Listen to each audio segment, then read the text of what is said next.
India was 35% of the world's GDP for most of the first millennium, for 1,000 years. Even UK today is only 20% of the world's GDP. US is 20% of the world's GDP. India was that humongously rich. Okay. Science, university, we had everything, right? And then something went wrong. 100%. अभी क्या कर रहे हैं हम लोग? What are we achieving today? That's what should drive us. You live in such a wonderful India. There's so many opportunities, right? Which we didn't have when we were, when we were kids.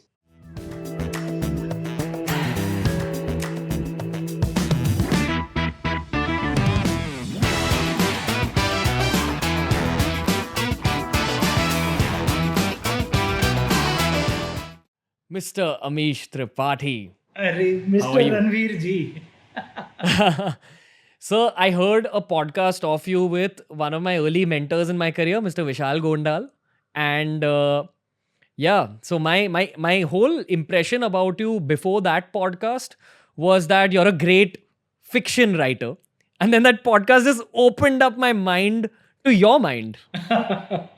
Okay. I'm scared of hearing now what you thought of me after that podcast. I thought that, man, I should be starting my own podcast soon and having Amish Tripathi on it. So I've heard that podcast. A lot of my listeners haven't. So some of it will be kind of sections that overlap with that particular one. I want to begin by going back to your childhood, sir. I want to ask you about your family's dinner conversations, because that was a key takeaway for me from that podcast. Those conversations actually shaped up your character today, shaped up kind of aspects of your career today. And those conversations are also an inspiration for a lot of your books. So could you just take us back to that world? Yeah, but my family was kind of quite different here. My grandfather was a Pandit in Kashi. So, as I used to always joke, our family had a lot of blessings of Goddess Saraswati, very little blessings of Goddess Lakshmi. That's the atmosphere we grew up in. Everyone used to read a lot. Everyone, the library or the bookshop was one of our favorite places to go through. And what happens with children is they don't do what their parents tell them to do. You end up doing what you see your parents doing. So if your parents read a lot, as my parents did, so there were 4 of us siblings, all of us also started reading a lot. And, we would read, I would read at least 5 to 6 books per month. And I've been reading at that pace for decades, okay? I think that obviously molded how I view life, how I see things. But it's not just the reading. We also were a very traditional and at the same time a very liberal family, which in traditional India is actually not a contradiction at all. In fact, the more you read our scriptures, the more liberal you will be. Like one of the things I always say, that there are idiots who say that those who fight for women's rights are somehow being Western, or American or British, which is a load of bullshit. Yeah, our ancestors were deeply liberal about women's rights. Our ancestors were deeply liberal about transgender rights, about LGBT rights. Like for example, there is we had many law books, right, in ancient India. So there is a law book which used to say that, and it's a very conservative law book, which used to say that if a man cheated on his wife, his punishment was the death penalty. Death penalty. Oh, wow. If you cheated on your wife. But that same law book said that if you had same-sex relations, then it's not really a crime, just have a bath with your clothes on. Okay. Wow. Okay, so I'm saying it was that conservative that it frowned on cheating on your wife ki matlab साले को death penalty दे दो. But even that conservative law book was saying LGBT relations are okay, right? We were very liberal. Lord Krishna was a Chandravanshi. He was a Chandravanshi. You know that, right? That there's Suryavanshis, Chandravanshis. But you'll have to explain that to the listeners. So our line of kings and rulers, the Suryavanshi, Surya, sun, okay, and Vansh, dynasty. So the sun dynasty, Lord Ram was a Suryavanshi, and moon dynasty, Lord Krishna was a Chandravanshi, and the founder of the Chandravanshi clan was a transgender. was a woman called Okay. Ila. Can you imagine that? The most powerful line of rulers India has ever had was founded by a transgender. She founded the dynasty when she was a woman called Ila. Hmm. After Hmm. founding the dynasty, later she became a man called Ela. Can you imagine how liberal our ancestors were? They were so liberal. Wow. They were tough as well, you know.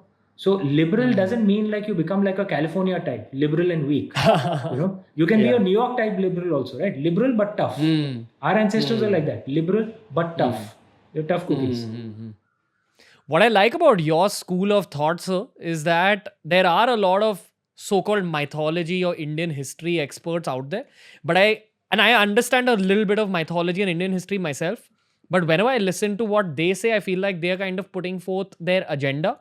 Whenever I listen to what you say, I feel like you're putting out knowledge, wisdom, things that you've applied to yourself, and you've kind of tested it out, and then you're putting it out there for the public.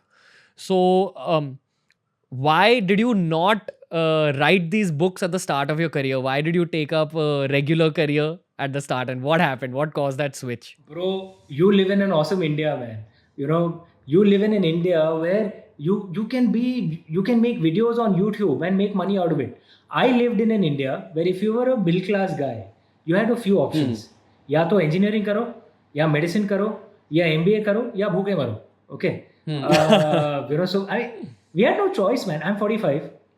I had to make these choices in the 1990s, which is what I tell, the youngsters today. You live in such a wonderful India. There's so many opportunities, right? Which we didn't have when we were, when we were kids. Today, like the world is your oyster, man. Whatever dream you wanna pursue, if you're good at it, you can make money out of it. That wasn't true for us. So, like I was so risk averse that I even wrote my first 2 books along with my job. I swear, I'm not kidding. I resigned only And you after took you took 2-3 years to write your first book, right? 5 years almost. Oh wow, crazy. So, and I wrote my first 2 books along with my job. I resigned only after my second book when my royalty check became more than my salary. So, yeah, we've seen those tough times, man. Pre 1991 India. Like अगर market में butter आ जाता है तो माँ जाके जल्दी से खरीद आती थी क्योंकि बटर नहीं मिलता था. स्कूटर खरीदना है तो 8 साल रुके हुए हैं. टेलीफोन कनेक्शन मिलता ही नहीं था unless you have some contact. So it was, and relatively we were better off than many others. It was a tough time, yeah. Yeah. So, you know how people reference Sone ki chidiya India, like ancient India was a Sone ki chidiya. And then things went wrong, and often people blame, say, the Mughals or the Europeans for imperialism and things like that. But I honestly feel that if something has gone wrong, there has to be some fault of those Sone ki chidiya wale kings also. Like they must have done some things wrong. So that's my question to you. What was done wrong? Bro, I couldn't agree with you more, Ranveer. Okay, it's like this. Did invaders come and do crimes on us? Yes, of course they did. Okay. The same invaders who came to India also went to the Arab world. What we call the Mughals today, they were actually Turks. Okay. They didn't call themselves Mughals. We call them Mughal. They call themselves Temuriya. Matlab descendant of Temur, the Turk. Right? Yeah. Even what we call the Delhi Sultans today, they were all Turks. Yeah. They're from Central Asia. To us, they would have looked Chinese. They wouldn't, like Alauddin Khilji, he was also Turk. Bro, he wouldn't have looked like Ranveer Singh. Okay. That is our Bollywood, back projecting stuff. Or Akbar wouldn't have looked like Prithviraj Kapoor. To us, Akbar would have looked like Xi Jinping. Okay. They would have looked Chinese. The Chinese could tell the difference between themselves and the Turk. But to Indian eyes, they would have looked like Chinese. So first the Turkic invaders came, then the European invaders came. But Ranveer, these invaders used to come earlier as well in the first millennium. They used to come. We used to beat them back every single time. Okay. Alexander the Great, who defeated one of the greatest empires of the time, Persia. Okay. But he was fought to a standstill by Porus. Porus is the Greek name. The original name was Kuru or Parvateshwar. We are not sure. Okay. Who was a minor king of 1/3 of Pakistani Punjab. That's all that Porus ruled. And he was able to push Alexander the Great almost to a draw, right? And Alexander had to go. He didn't fight the great powers of that time. Nanda Empire was the great power of that time. There was a time when India was considered unconquerable. People used to try, सबको मार के हम लोग भगा देते थे.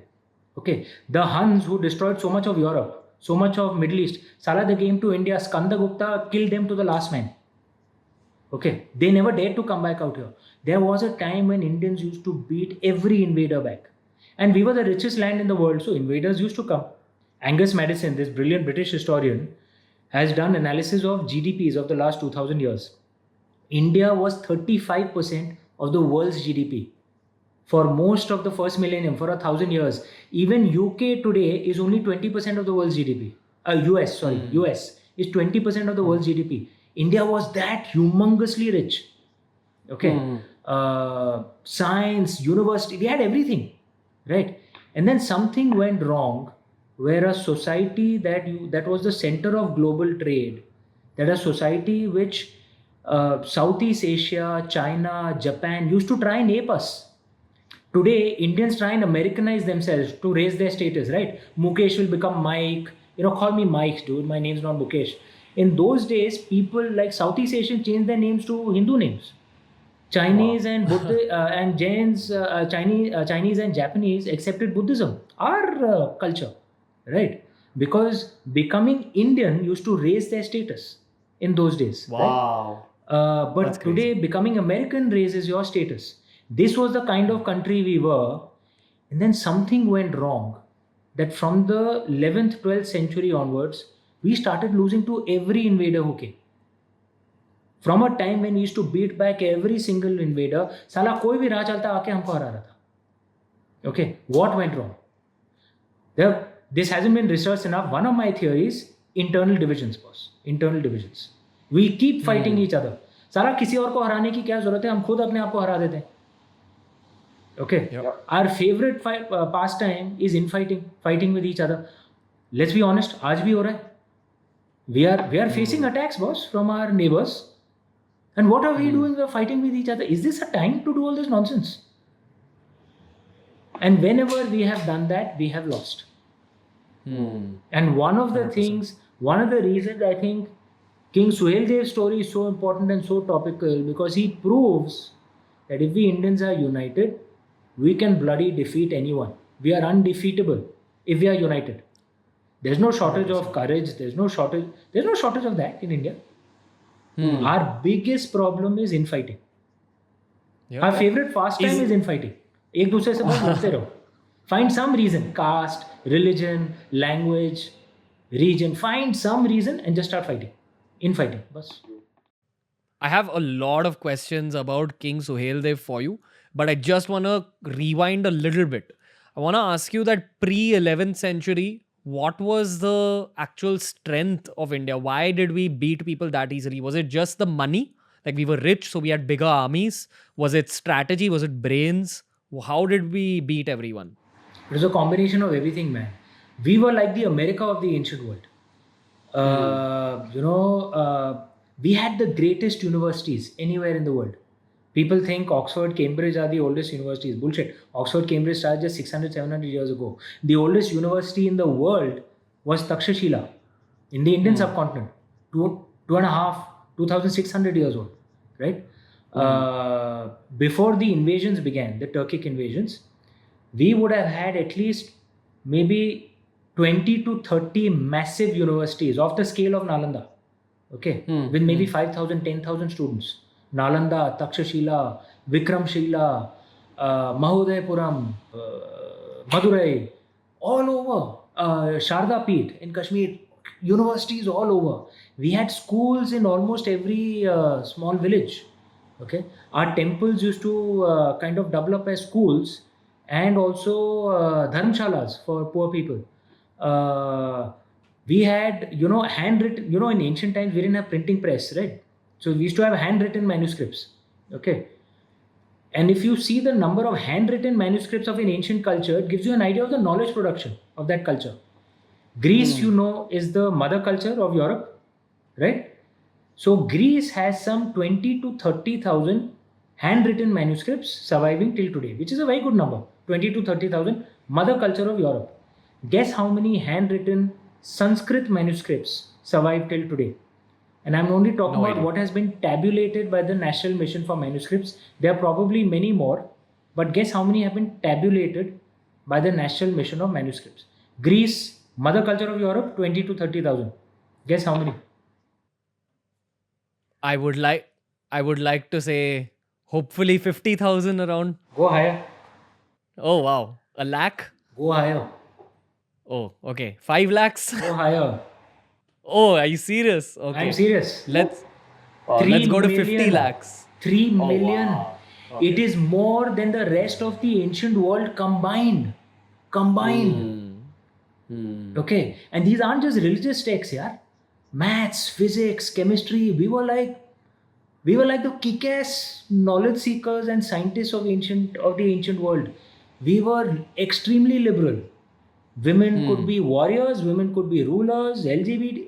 We were very liberal. We were the greatest traders of the ancient world. Okay. We keep hearing of the Silk Route, right? What is the Silk Route? Road पे travel कर रहा है. Road पे क्या travel करेगा? Camels, oxen. Camels or ox पे how much can you carry, boss? For big trading, you need ships, right? Indian Ocean is the only ocean in the world where the winds change direction because of the monsoon winds, right? Like clockwork. In the winter season, from northeast to southwest. In the summer and monsoon season, southwest to northeast. Which means you could do one round trip every year across the Indian Ocean. And at the heart of the Indian Ocean is India. So we were the center of global trade. Whoever controlled Indian Ocean controlled global trade. Emperor Vespasian of Rome had banned trade with India because Rome was going bankrupt, importing things from India, and India didn't want anything from Rome. So they were that's why we have so much gold in India. Why does India have so much gold? Have you ever thought about it? We don't have that many gold mines. How come we have so much gold? It is because of centuries of trade surpluses. Centuries of trade surpluses for which people would pay us in gold or silver. So all that hoard is lying here, despite so much looting. Boss, and one of the problems that I have though, in those who explore our history, there are some idiots who don't want to explore our history at all. They tell us we were a barbarian country, British came and civilized us, which is nonsense, right? But on the other hand, you have people who will keep obsessing with our past and not focusing on the future, which I think is also silly. Because frankly, we can say today, yes, our ancestors were kick-ass. They achieved massive things. Sala, हमने क्या किया है? What have we achieved till now? Right? What should we think of? Ki, boss, we should be worthy of our ancestors, no? If they were the most influential, most powerful, land, they created the most influential, most powerful land in the world. Sala, we should be doing the same thing. So our ancient past should be like the fuel to drive our future, to drive our confidence. That's what we should do. Rather than getting lost in our ancient past, अरे हम इतने great थे, आज क्या हाल हो गया हमारा, and keep blaming, the Turks, keep blaming the British. अरे वो तो चले गए ना. For 70 years we've been running our country. Very bad things happened, I agree. We should speak the truth of it, I agree. But उसके ऊपर रोने से क्या फायदा? 100%. अभी क्या कर रहे हैं हम लोग? What are we achieving today? That's what should drive us. So there have been 2 moments in my recent past which really kind of invoke a lot of anger inside me. The first moment was in engineering college when most of my friends would say things like, why do you want to live in this country? It's a shithole. Let's leave and go abroad. Then now they've all kind of left USA. Their families are here. Their parents are alone. That's one aspect of it. I also feel that I traveled to Greece 3 years ago. And this Greek guy was telling me about how the economic situation there is horrible. But all Greeks believe that if your house is on fire, you don't run away from it. You try putting out the fire. Now, that kind of made me go back to those engineering students. And I'm like, a lot of them kind of have rediscovered their love for India and are coming back. But I personally feel like India is heading into a good time. Yeah, so that's yeah. one moment of anger. The second moment of anger is probably recently after I've become a YouTuber and become semi-famous. I feel that you kind of become very conscious of social media when your job is on social media. So I do not like people, just crying on social media. I feel like if you're going to cry, also give solutions. Exactly. But no one does that anymore. And people think it's cool to just criticize and leave the criticism out there. And often the critics are the least ambitious ones. That's also like a thing I've noticed. Spot on, boss. Ranveer, there's this brilliant American president called Teddy Roosevelt, and he'd written this poem, okay, of that the only one who truly matters is the man in the arena who's fighting, he will fail only because he tries, no. And he says critics का तो बहुत आसान है. I mean, I'm paraphrasing him. He didn't speak in Hindi, of course. Okay. But critics का तो बहुत आसान है. साइड में बैठे हुए बोल रहे हैं ये करो वो करो, साले तूने क्या किया है? Okay. 100%. Complain करना तो बहुत आसान है. Okay. And the only way you can avoid failure is if you do nothing. If you're just criticizing others. Boss, who doesn't experience failure? Yeah? Haven't you experienced? Haven't I experienced? All of us have experienced failure. But the only way you can experience failure is if you actually try something. If you're not going to try anything, failure तो होगा ही नहीं. That's what. So honestly, what's your intuition about 2050 India? How do you think we'll be? I think we have to screw up really badly, which I don't think we will. I think we have to screw up really badly to not be a superpower by that time. Just the sheer momentum will carry us. I think we'll either be the second largest or the largest economy in the world by that time. I think we're already displaying that we have the third largest army in the world. We can fight. Boss, what is happening at our border? I'm not an army guy. Random people on Twitter are giving advice. It's like the same people who were cricket experts, 1 year ago and were, medical experts a month back have now suddenly become army experts. यार मेरे को कुछ नहीं मालूम. What do I know about army things? So I keep my mouth shut. But I know I'm very clear, 100% behind our army. 100%. That's what we should have, right? And leave it to the experts to do what they know best. It's like, boss, I am technologically very challenged. I'm 45 years old. I find it very difficult. I'm trying my best to learn. Okay. Now, like you've told me to do some stuff, on the phone, on this. I'm not, why should I waste my time arguing and questioning you? Boss, you're the expert. I'm not. Correct.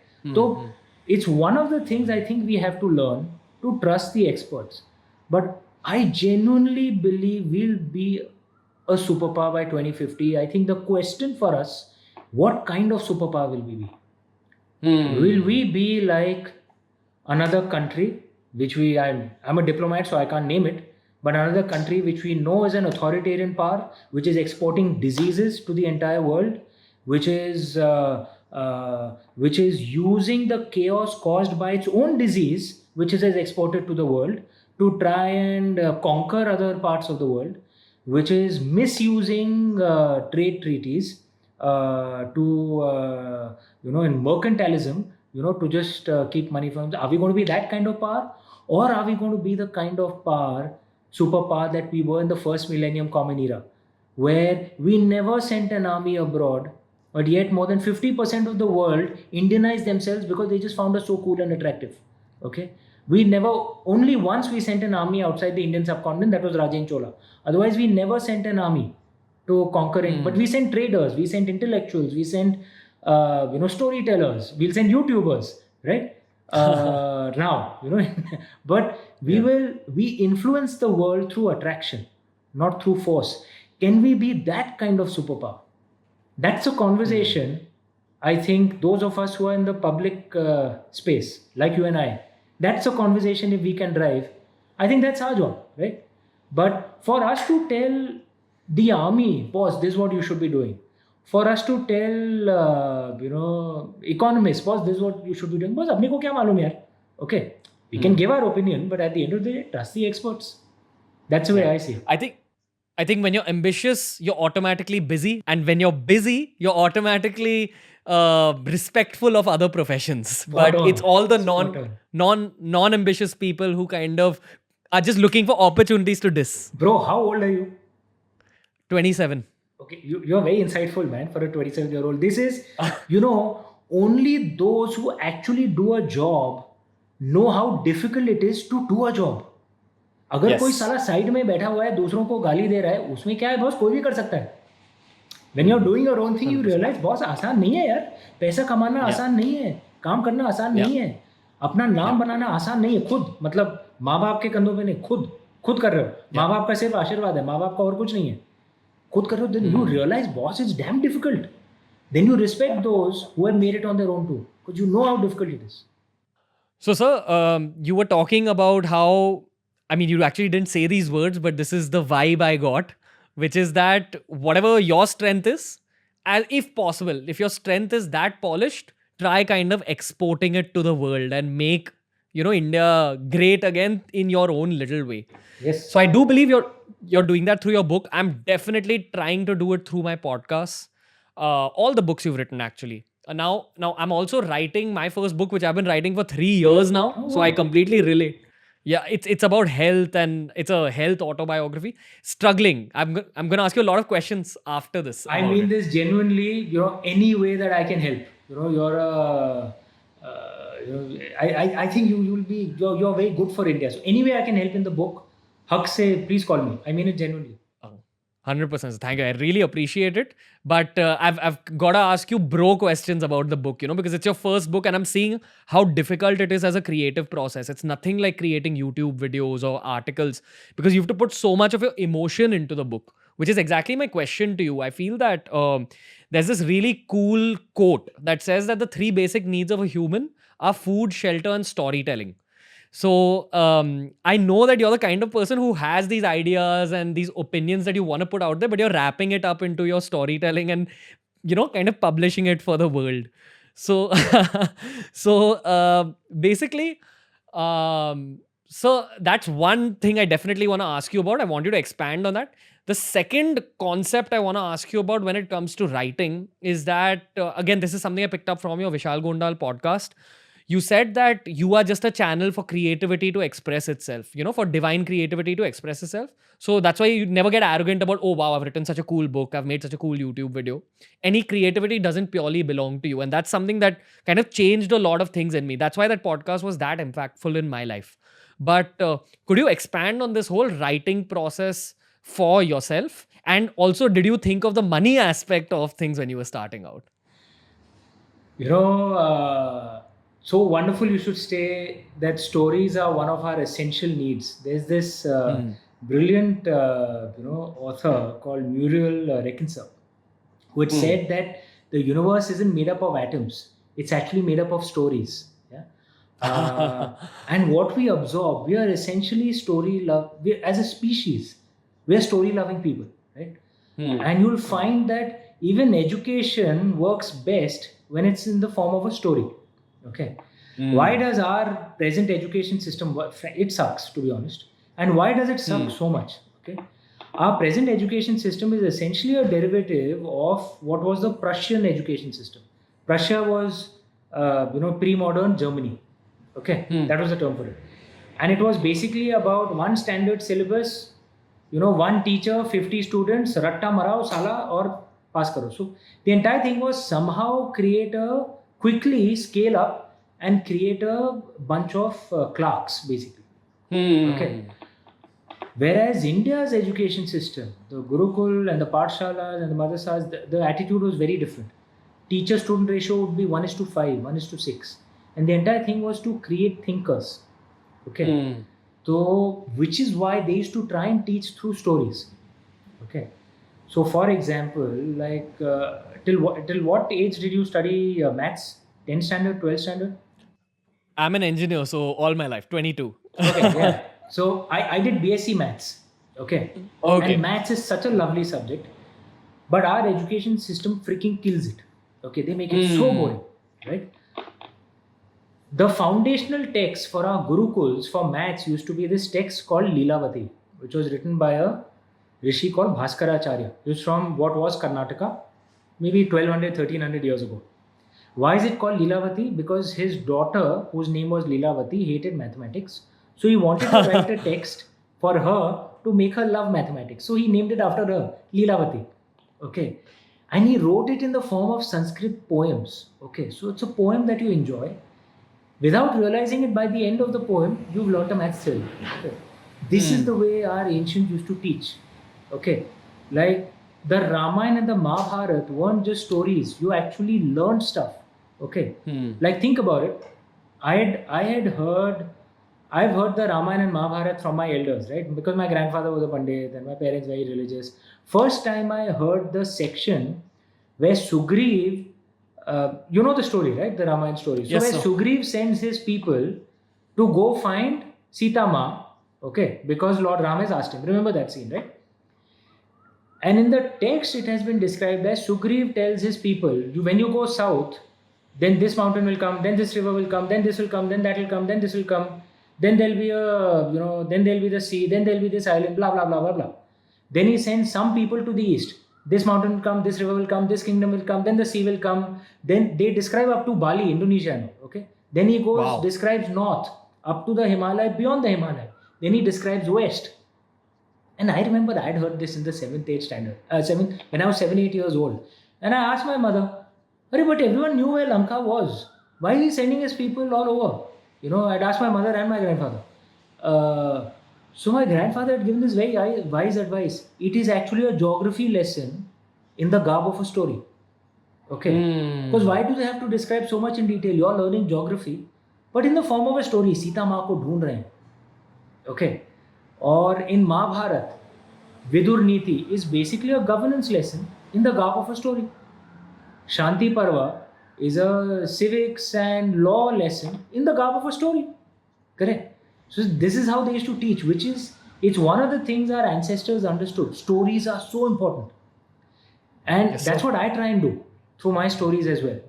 You've got it spot on. There are philosophies that I feel very deeply about. Okay? Like, there are obvious philosophies that are there at the surface level, right? So my views on women's rights, my views on LGBT rights, those are, of course, the surface level they're there. But deeper into my books, like at the heart of the Shiva Trilogy, is an exploration into a philosophy that what is evil. At the heart of the Ramchandra series is an exploration into the philosophy what is an ideal society. Okay, and then I debate issues in that in the garb of a story. Like one debate in Ram Raja, in ideal society, is Ram Raja, right? Ideal society, that should you follow law or should you follow justice? Sometimes the two are in conflict. What do you do then? Okay. Like there are many people, when that horrific rape case had happened in Delhi, many people saying चौराहे पे उनको फांसी लगा दो. Okay, because that would give them a sense of justice, right? Whereas some people were saying, boss, we're not Pakistan, boss, we're India. We have to follow due process. There has to go through the court, and we're a civilized country. Correct? And what is the right decision? I don't know, because sometimes in following the law, criminals get away. Okay, then what is the right decision? So this I show in the garb of a story as a debate between Lord Ram and Lord Bharat. Lord Bharat says the law is supposed to serve the cause of justice. If the law is not serving the cause of justice, I will break the law. Okay, that's Lord Bharat's approach. In a way, is Lord Krishna's approach, right? Whereas Lord Ram's approach is, boss, if you start breaking the law, you'll have chaos.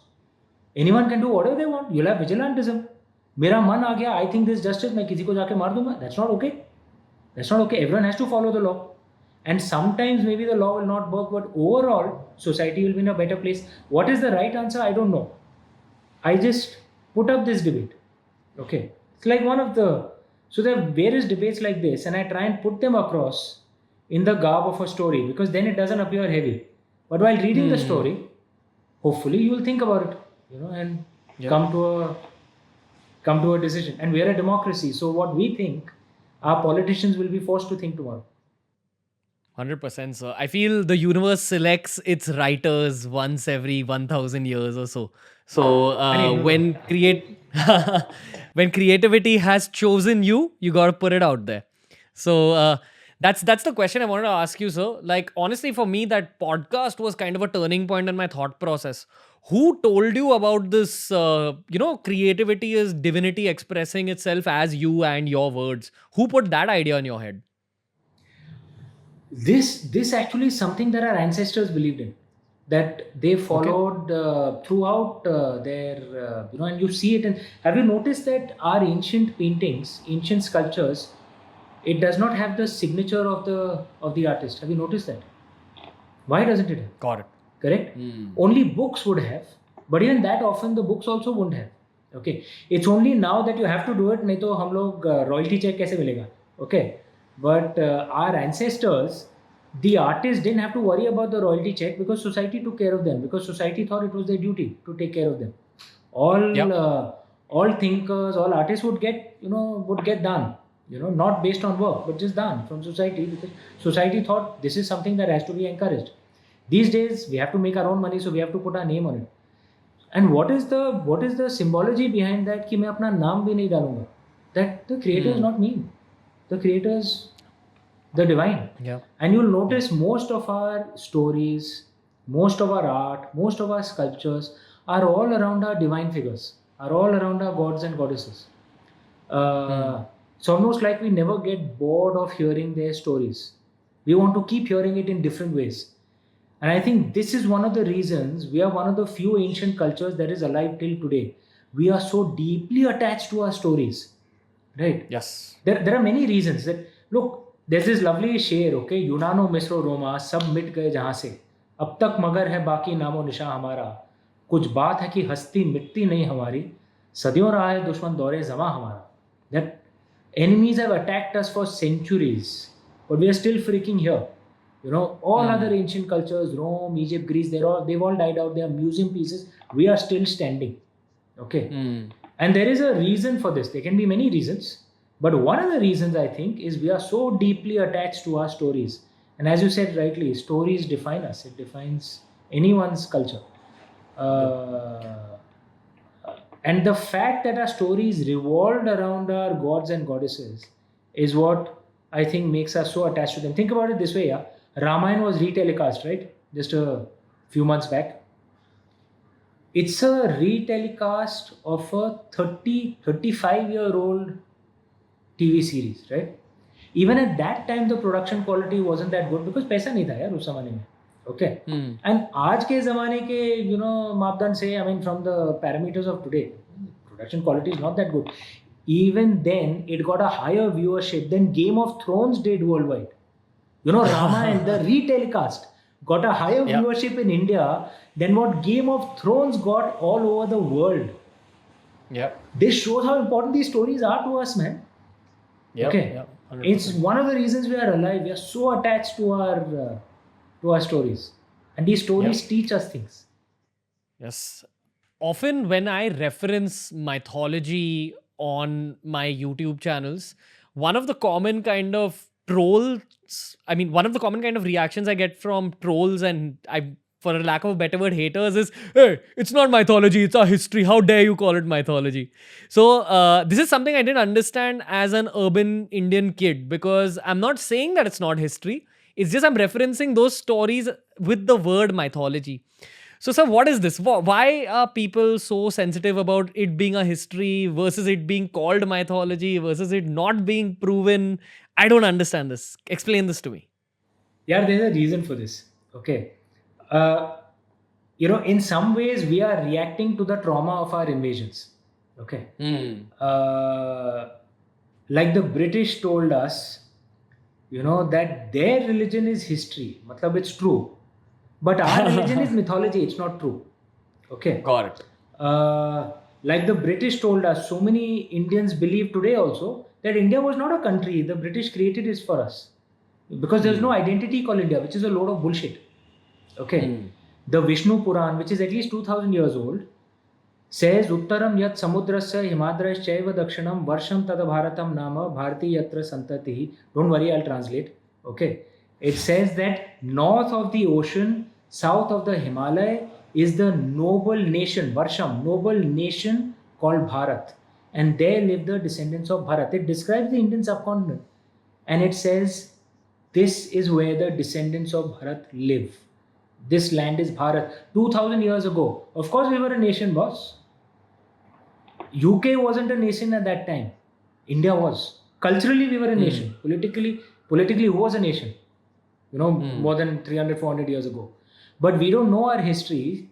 So somewhere in our instinct, we react to the British Raj insults against us. And we feel it as insults. But because we don't have knowledge, we don't know how to argue against it from a polite perspective. So we react with anger. Okay. Got it. So I think that's where this comes from. And it's also about the word mythology and history. Like we've been told, mythology is not truth, history is truth. Yeah. Whereas our ancestors used to say there's only one subject which can claim absolute truth. That subject is mathematics. No other subject can claim absolute truth. It's all relative truth. Okay. Even theoretical physics is accepting that our perspective. You're an engineer. You'll understand this. Even theoretical physics is accepting that our observer bias defines the truth that we see. Like there is a theory now. There could be multiple universes, and we are in the universe that our observer bias has accepted, right? So which means there are multiple truths. So where is the truth, right? So our ancestors never fought over this. It was like a silly fight. Ki, my truth is the one truth. Otherwise, you'll go to hell if you don't believe in this. They used to say there are multiple truths. There's your truth. There's my truth. There's no need for us to fight. Okay. Yes. So I think a lot of us are reacting to this because of British Raj insults. And because we have not updated our education system, we have not learned enough of our ancestors. Like the British used to tell us, Indians are an oral culture. They never used to write. Bullshit, boss. 3 million manuscripts. More than the rest of the world combined. Of course we used to write. Okay. Yes, sir. But we've not studied it. Our education system doesn't teach it. The fault is of our education system. But somewhere in our heart, somewhere we know the British are bullshitting. The British Raj, I'm not saying today's British. The British Raj was bullshitting, but we don't know how to answer back. So we react with anger because we don't have knowledge. If we have knowledge, then we can react back calmly. Then what do you mean mythology, history? There is no one truth. So chill. Okay, we will react back calmly. Like, even from a history perspective, Winston Churchill is a great man for the British. Understandable. He defended them from the Nazis. Understandable. But for Indians, Winston Churchill was even worse than Hitler. Boss, he killed 3 million Indians in a man-made famine that he ordered. He ordered it. Okay. Wow. That is more than the number of, that is almost as much as the number of Jews that Hitler killed. Hitler didn't kill any Indians, boss. But Winston Churchill killed 3 million Indians in a man-made famine that he ordered. So what is the historical truth? Is Winston Churchill a monster worse than Hitler? Or is he a great patriot? It depends on the perspective, no? For the British, he's a great patriot. For Indians, he's a monster. Because Indians can say, Hitler ne hamara kya bigada tha bhai? Churchill ne bigada tha. So which is the truth now in this? There is no one truth. There is our truth. And there's the British truth. Both are history, no? Both are history. Yes, so इसमें लड़ाई क्या करने का कि mythology untruth है, history truth है, इस कहीं भी one truth नहीं है, सिर्फ मैथ्स में one truth है, मैथ्स में 2 + 2 is 4, there is no observer bias, maths में absolute truth is possible. Yeah, 100%. I feel just learn perspectives of other people, absorb it, and then kind of make peace with what everyone believes. Be strong about your truth. Don't let others roll you. Of course. For sure. Like I said, our ancestors weren't the California kind of liberal. They were the New York kind of liberal. They're liberal but tough. Darpok nahi the. I'm going to ask you the question that might get you and me into trouble. And that's why I'm going to ask you. Okay, I'm going to have to practice my flick or, well left, one of those cricket types. Ball jane do. What is the truth behind the Mahabharat war and the Ramayan war actually happening? Did it happen? Were there kings who were fighting each other in human history? If it did happen, in what year did it happen? I suspect it did happen. Okay? That's what I believe. But I also believe that a lot of things were added on as embellishments in stories, as it happens. Like many modern British today believe King Arthur did exist, or King Alfred or Peter the Elder did exist. Actually, there isn't that much textual evidence. It's all oral, correct? And a lot of their stories sound fantastical, but there is a kernel of truth there. I think they did exist. We haven't researched it enough to prove it. But let me just give you one aspect of it that can be used to even figure out dates, for example. So The earth, it rotates and it revolves. That's what we've been taught in history. But have you ever seen a top rotating? A top. तो जो खेलते थे Yeah. ना हम लोग top. Yeah. So when it rotates, you notice it swivels a bit also. Like it doesn't rotate exactly stationary, right? थोड़ा swivel करता है. Rotating करते करते. It's natural ना, होता है. The earth also swivels like that.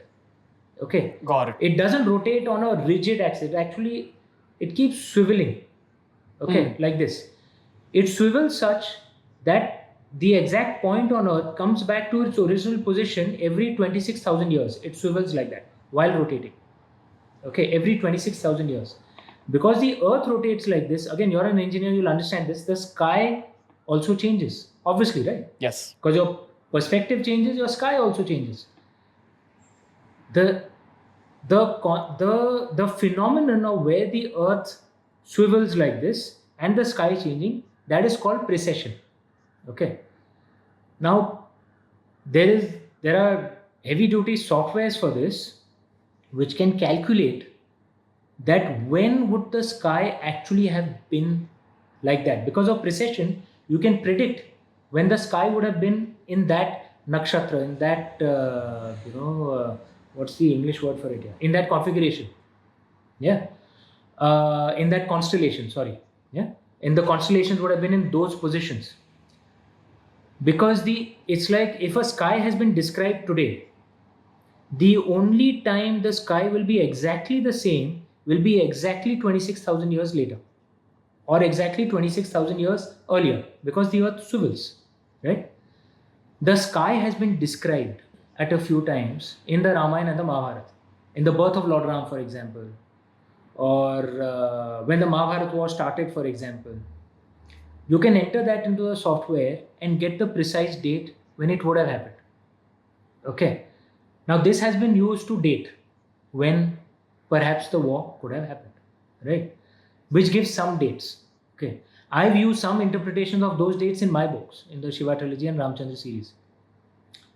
But has this been studied enough by scholars? No, frankly not. Okay. Indian universities, you'll be shocked. Most of them don't even have a Sanskrit department. Do you know this? There are more Sanskrit departments abroad than in India. It's easier to study Arabic or Persian history in India than Sanskrit history. Do you know this? Wow. Okay. Historians who've written our seminal books, history books that we study. Okay. Like I've been told, Romila Thapar, who's written one of our main, seminal history books, which we all study in school. I've been told, I'm not sure, but I've been told, apparently she doesn't know Sanskrit. Matlab, she can't study the original text. She can only study what someone has translated of the original text. It's as bizarre as someone writing the seminal French history book without knowing a word of French. Will the French accept that? Okay. So our problem is not that those records aren't there. Our problem is we don't have scholars today to study those records. Okay. And like I said, there are 3 million manuscripts. Okay. So what is the solution? Salah, we have to improve our education system. See, and this thing, what I don't like is people keeping on blaming the British, blaming the Turks. Salah, the British have been gone for 70 years, yeah? How long will we keep blaming them? It's our fault. They haven't done anything. Okay. If we change our education system and start teaching history properly, start teaching Sanskrit, you think Queen Elizabeth is going to come to Jantar Mantar and do a dharna out there? How can you do this? How can you change the education system that the British Raj put up? Of course, she's not going to do that. Why will she care? So it's our fault. No? We haven't done anything. Sir, but specifically with the wars, is there, like, if you go to Kurukshetra, can you actually find some proof? Because I remember reading this thing as a kid where people said that they found some kind of proof of some kind of nuclear war, radioactivity in the Kurukshetra area. So, do you have any knowledge about that? I honestly don't know enough, frankly, to say that. And I'll say again that scholars need to study this. But that's what needs to be done. Like, I mean, there was, for example, we kept being told that Indus Valley did not have horse-drawn chariots, and so-called Aryans came, and defeated the Indus Valley people, and who went south. And Lord Shiva was a dark-skinned god, and Lord Ram and Lord Krishna are the Aryan gods. fair-skinned. Now, there are many things which in the text only, Lord Krishna and Lord Rama are dark-skinned, boss. Krishna means dark-skinned, right? Whereas Lord Shiva was fair-skinned, Karpura Gaurang, what does that mean? Fair-skinned like camphor, right? But one of the archaeological things that's been found is in Sanoli in UP, they have found what looks like a warrior's chariot, which is designed such that it would have been pulled by a horse, and it has been dated to minimum 2000 BCE, which is the time of the Indus Valley civilization, and that is it's UP. So there is new research which is which needs to be studied by unbiased scholars, not from the left wing or right wing extremist types, unbiased scholars, and give us the truth, right? So there's this Western historian, a British historian called Graham Hancock. He's written this book. Yes. Oh, you heard Beautiful of Graham man. Hancock? Of course. Dude, I'm impressed, man. Whoa. I'm very impressed. Yeah. He's a brilliant historian. I really like him. Yeah. So he's written this book called The Underworld, right? And one of the chapters in The Underworld is dedicated to India. He'd done deep sea diving off the coast of Gujarat, off the coast of Tamil Nadu. He has found what looks like man-made structures which would have been above sea level only at the minimum 10,000 years ago. Okay. Now, this needs to be studied. I don't know what the answer is, but it needs to be studied by scholars. Right? Yeah. And they need to tell us what's going on. We are not scholars here. Yeah. So, it needs study. That's all. Because you have an understanding of Vedic texts and, ancient Indian history, have pandemics been mentioned, as a worldwide phenomenon anywhere in history? A few times it was. In fact, there's reasonable evidence to show that our ancestors understood some form of vaccination as well. So there was probably a form of smallpox vaccination. It would obviously not be an injection. There are some Ayurvedic texts. It needs to be explored. But you'll notice one thing though. And I'm not just talking about now. Going back to Spanish flu, India has never been a source of a pandemic. Have you noticed that? It has never been a source of a pandemic. Other countries, and especially the country which has exported this specific virus, corona, has been a source of pandemics repeatedly. Okay. Whereas India has never been we've been a sufferer of pandemics created in other countries, but we have almost never, I can't recall anything in the recent past, the last 100, 200 years, where India has been a source of a pandemic, of a virus like this. Needs to be studied. Why? Has Ayurveda helped? Are our food habits better?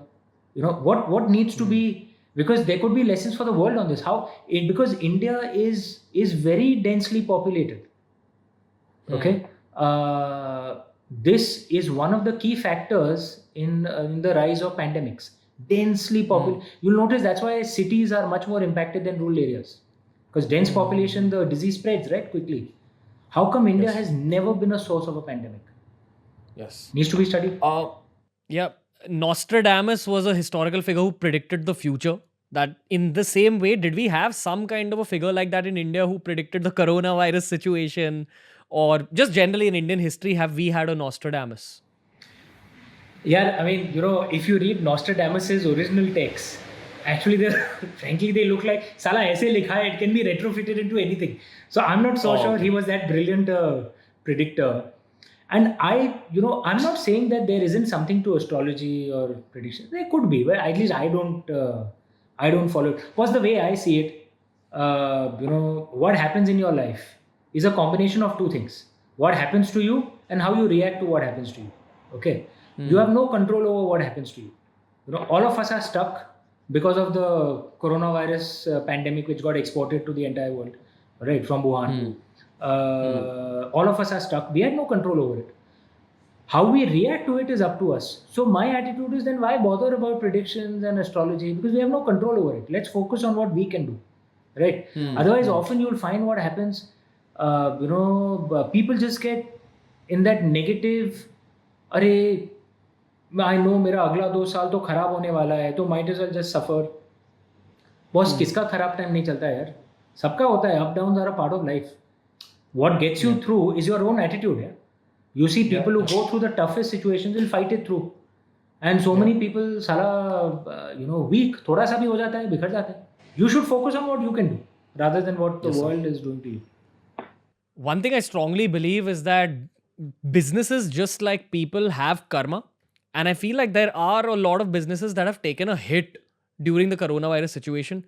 And I also strongly believe that, as far as my understandings of yogic teachings go, that the world needs these karmic cleansing processes once every 100 years or so. And just from my observation, I'm seeing that a lot of the businesses that are affected are probably the ones that are adding to the worldwide pollution, the worldwide, maybe nasha, like as in like fueling people's physical urges. I think those businesses have been affected. Does yoga, the Vedas, say anything about these kind of situations, that these karmic cleanses happen once every 100 years? See, remember, at the heart of the Indian way is, it's not about justice, it's about balance. And it's certainly not about justice from the human perspective.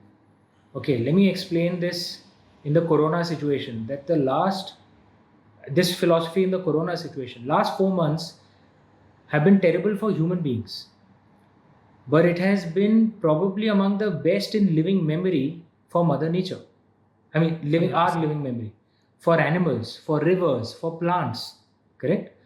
Are we saying that the divine thinks only about human beings and not about other creatures? Correct? So, in the Indian perspective, remember, dharma is actually about balance. Okay?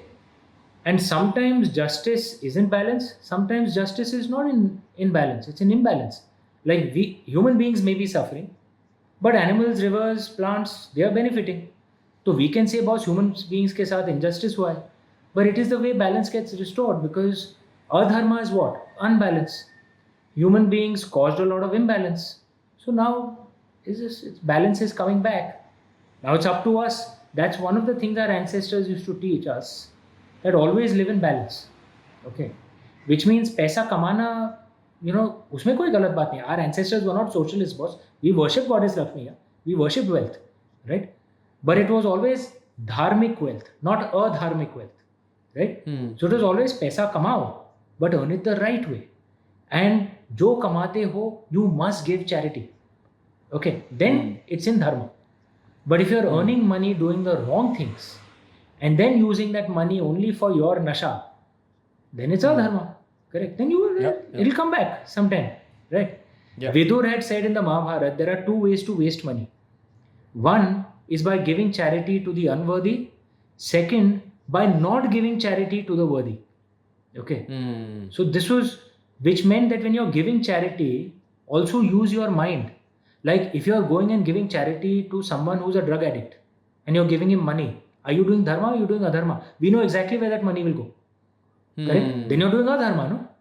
But if you're giving charity to a child who's an orphan, who has nothing, and you're helping him educate yourself, that's dharmic charity. Okay. 100%. So our dharma was always about balance. If you see it from this perspective, then perhaps even COVID starts making sense. Maybe it's injustice for human beings. So many human beings who haven't done wrong are also suffering. Is that injustice? Possibly yes. But it's the earth finding balance again. Yeah. And if you do believe in the theory of past lives, you never know, who's cleaning up what kind of karma from when. I want to quote Mike Tyson here, and he said that, be humble in this life, or else life will bestow humbleness upon you. And I see a lot of that happening around me with the coronavirus situation. But anyway, my last two questions of this podcast, because I'm sure we're going to do many more in the future. But the first question is about this book next to me, Suheldev. So now, what is the emotion you've written this book with? What are you trying to tell the Indian youth? Suheldev, let me just explain what this is about. The way history is taught to us is that Mahmud Ghazni came in the 1020s, attacked India some 17 times, and almost seamlessly after that, Muhammad Ghori came and, destroyed, and so-called Islamic rule began. You understand why I'm saying so-called Islamic rule? It was actually Turkic colonial rule.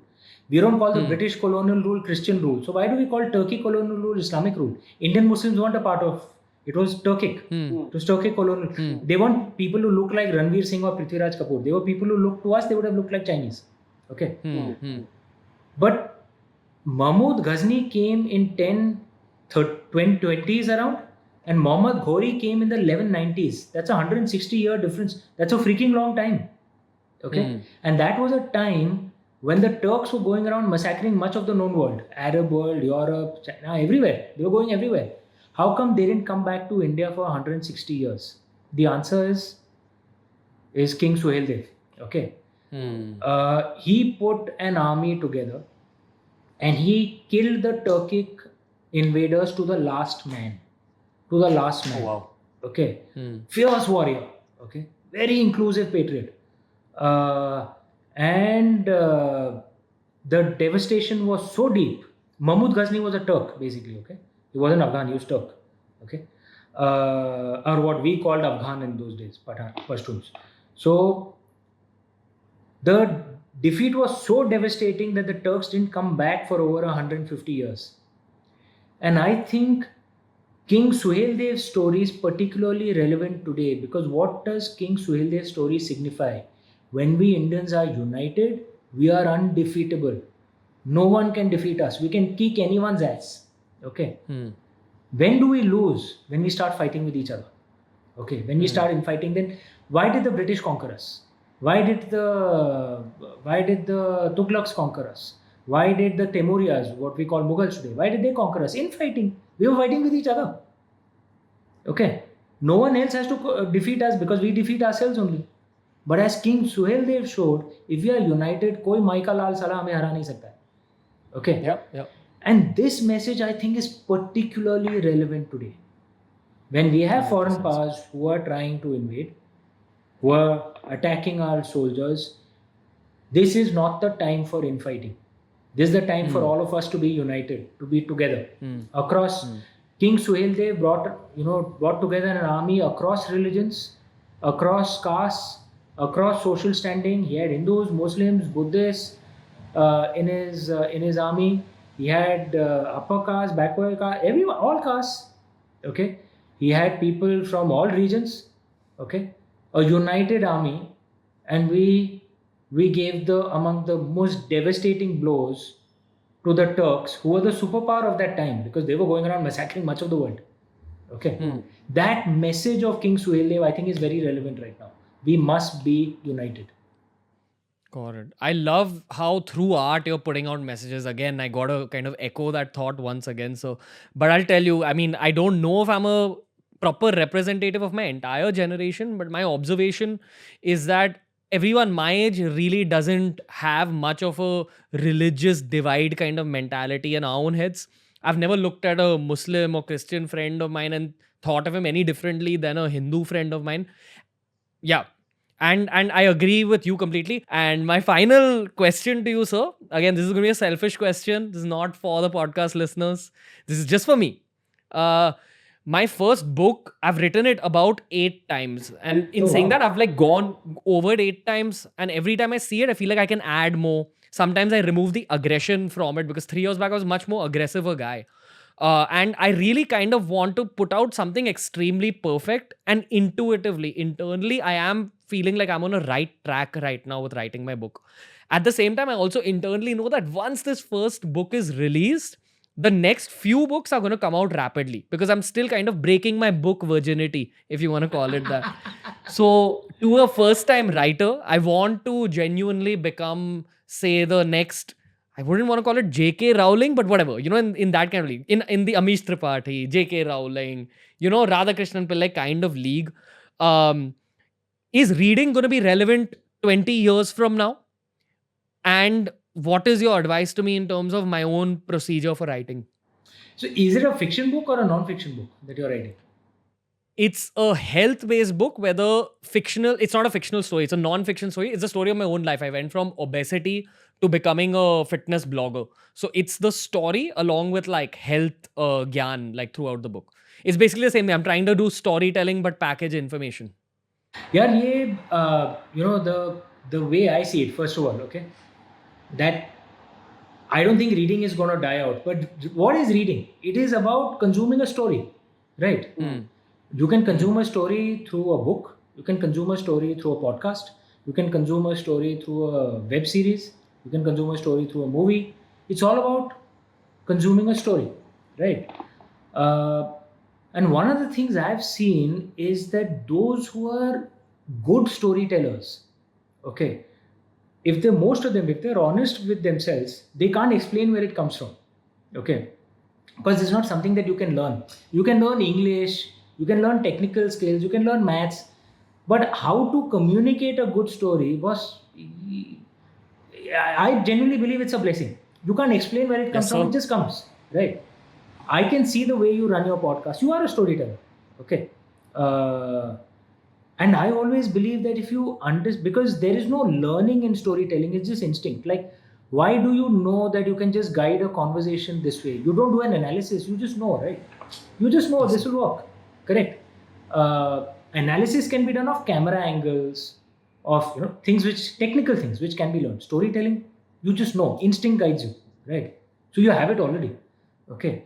And I believe a storyteller is a storyteller. Okay, they're just different forms. Like if you're communicating your stories through a book, then you need to learn language. You need to learn things like that. Okay, if I wanted to be, say, a YouTuber, then I'll have to learn things which for me are very difficult. That camera angle ये होना चाहिए, ये sound backup होना चाहिए, ये सब मेरे को चमकता ही नहीं है. I'll have to learn this.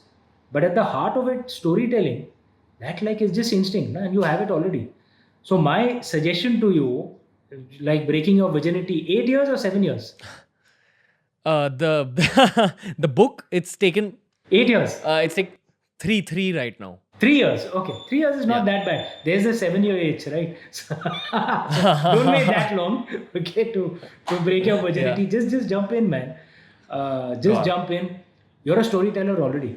Okay, you have that instinct. Okay, and that is just a blessing. If you think about it, you can't explain even to yourself how you know that a podcast has to be taken in this direction. You just know, correct? It's Yes, just instinct, right? Which means you have that storytelling knack within you. It's just as a different form. It's like that same knack can be taken into a web series, can be taken into a movie. You need to learn the technical skills, of course. Like writing a book, you need to learn technical skills. Grammar has to be right. All that stuff. Okay. It's like it's not rocket science here. Technical skills are not rocket science. Anyone, camera angles, everyone can learn, right? I say just jump in, man. Just jump in. And I'm saying it genuinely, not just because I've liked this interaction. I'm saying this genuinely because I think you are doing a lot of good for India, and you can do a lot more good for India. So genuinely, any way I can help in your book, whatever. Yes, thank you. हक से call करो बस. हक से call करो. For sure. Thank you, sir. Means a lot. From one chosen one to another. I'm sure it's the first of many conversations over the years. So thank you again, sir. Thanks, buddy. Appreciate it. Thank you. Thank you.